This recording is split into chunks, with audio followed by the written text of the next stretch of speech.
All right, so I get myself a plastic tray.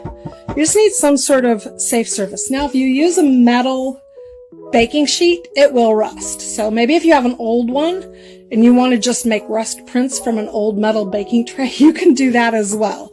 So I have this, and I have some large sheets of paper. You can just put any size sheets of paper. And then I have about either 50-50 or 25% vinegar to water in a spray bottle. I'm going to start by just soaking everything. It's going to make a nice soaky mess. That's why I put the plastic tray underneath.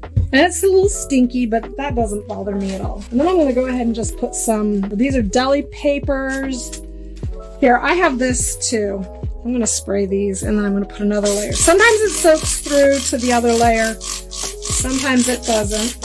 So you could set up a couple of trays at one time and then just get it going. So I have a bunch of layers. They may or may not soak through to the bottom, but I just figured why not?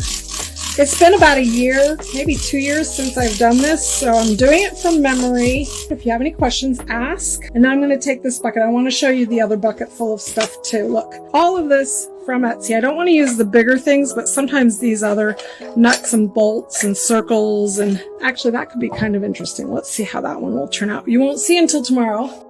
Miss, why is it stinky? It's vinegar and water, because the vinegar will activate the rust faster. So I'm just trying to pick some pieces that I find interesting. I just bought a bucket of rusty pieces, you guys. My favorite place to find ideas is Pinterest, and the amount of ideas that people have on Pinterest to do this. All right, I'm going to do this very random. I don't want them on top of each other, but I don't mind them being a random. Very messy, so I'm going to quickly slip on some rubber gloves. You may want to. Having the rubber gloves on will keep this rust it'll stain, and I have my old t-shirt on too, if you like doing it. Okay, so we're going to spread these out. The dust is kind of getting on it. And this is all you're going to do, is you're going to just layer everything, and you can make patterns. You can however you want. I'm doing random, but I have also lined everything up. If you have washers or whatever, circles, that could be really interesting. Now we're going to spray again. Actually, might want to get under there, make sure that's good and wet. And I want to make sure that activates. It's good and soaked. And now I'm going to put some layers on top of it with more. You can use artist tissue paper. This is deli paper. You can use copy paper. And now I'm going to spray that, and it'll soak. It'll get really good and soak. See how it's beating up a little because that's deli paper, but it will still soak in. All right, I'm going to just let that do its thing. And then we're going to cover it because we don't want it to evaporate. We want it to really soak in. And you're supposed to do this for only a couple of hours, but I started another tray of it this morning around 10, so we'll see how that turns out. And overnight I think is really great, but look, this is already working. I started this at about 10, so it's about 3 hours of soaking. I think we can see that they're starting to work, and I did 2 layers, which you can do, but I think this could still use more time. And you have to be really careful. Look, it is working. You have to be really careful because this layer here is super thin tissue, and that might come apart. But you can see it's starting to work. But I'll be honest, I think I want this to sit for another, you can see the print is starting to work here. That looks really gorgeous. Look at that. Look at how interesting this is. Is it fun? Is it kind of weird and cool? So some parts are rusting really well. That one didn't rust as well. Let's turn it over. I'm going to let this soak, and then maybe I'll just do a reveal. I'm going to put these back. As anything with my art practice, just give it a try. Whatever you think of, experiment with it. So I'm going to go ahead and leave this. I'll cover this back up. And then what you do after the done printing, you will leave them out to dry on a flat surface, or if you have clips to hang them up, you want to lay them on paper towels, give them a couple of hours to dry, and then this is what you get in the end. Let me show you. So this is what I did a while ago. Look at how pretty these are.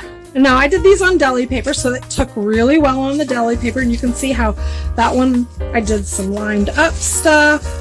These were probably the second layer, so they're not as dark as, like, the closest to the metal is going to be the orangest. So we've got circles, like I laid out the circles together and then the lines. And then these will become really great collage fodder. And you can use them in your collage if you want to just use them in your art journal, because our art journals are just for ourselves. If you're too worried about putting them in your art for sale, but I'm pretty sure if you put them in your art that's for sale and you UV varnish, you'll at least be as good as your buyer's lifetime, right? Let's see, I just wanted to show you. So there you go. You can see there's the collage. I'm just using a small amount. This doesn't have varnish over it yet.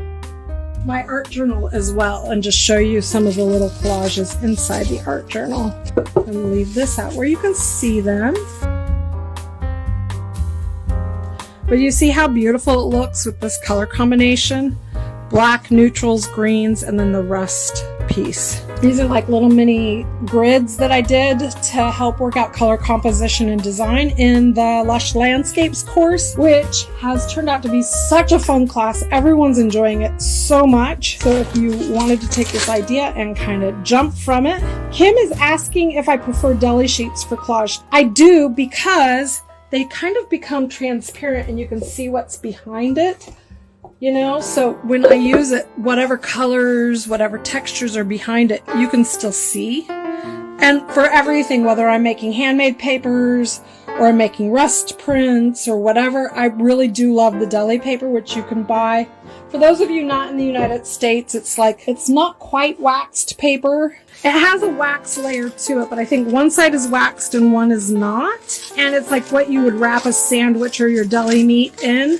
And we can find it on Amazon. High quality art tissue paper would also work. Not wrapping tissue paper, but art tissue paper would also work. Because what happens is when you use the medium to glue it down, it becomes translucent and you can see what's behind it, which makes really gorgeous effects for layering and for collage. So it is one of my favorite materials to use. I'm hoping that I've given you guys a lot of ideas there. My deli paper I just buy on Amazon, and if you look in my link in profile, there should be a link somewhere in that list of links to my Amazon affiliate page that has all my favorite art supplies, including which deli papers to purchase. It's up to you though.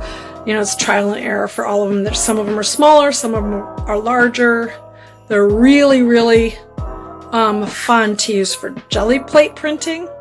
Jen Hen Design says dry waxed paper is not available in the UK. Wet strength tissue paper is excellent. So wet strength tissue paper would be artist grade tissue paper. So, and I think in Australia also it's hard to find. And you know what? Copy paper works really well. I love using cheap copy paper that you just put in your printer because it's thin enough that it really works well in collage. And yeah, it's delicate like tissue paper or anything else. It could fall apart with too much water, but you can still make it work. Kim says she's been collecting rusty pieces for rust dyeing on paper, but never thought to use deli paper. Love it. Oh, you know what I forgot? I had a piece of fabric. I'm going to go ahead and put it in with that and see how fabric rusts. So you could use muslin or cotton, poplin type fabric probably, and easily dye it.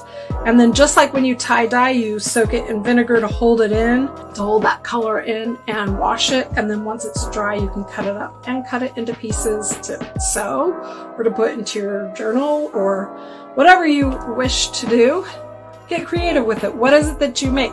Do you do mixed media and collage? Then I think that there's a way to incorporate this into your work. Oh, it's a lot of fun. So, bye. Thank you to all of you.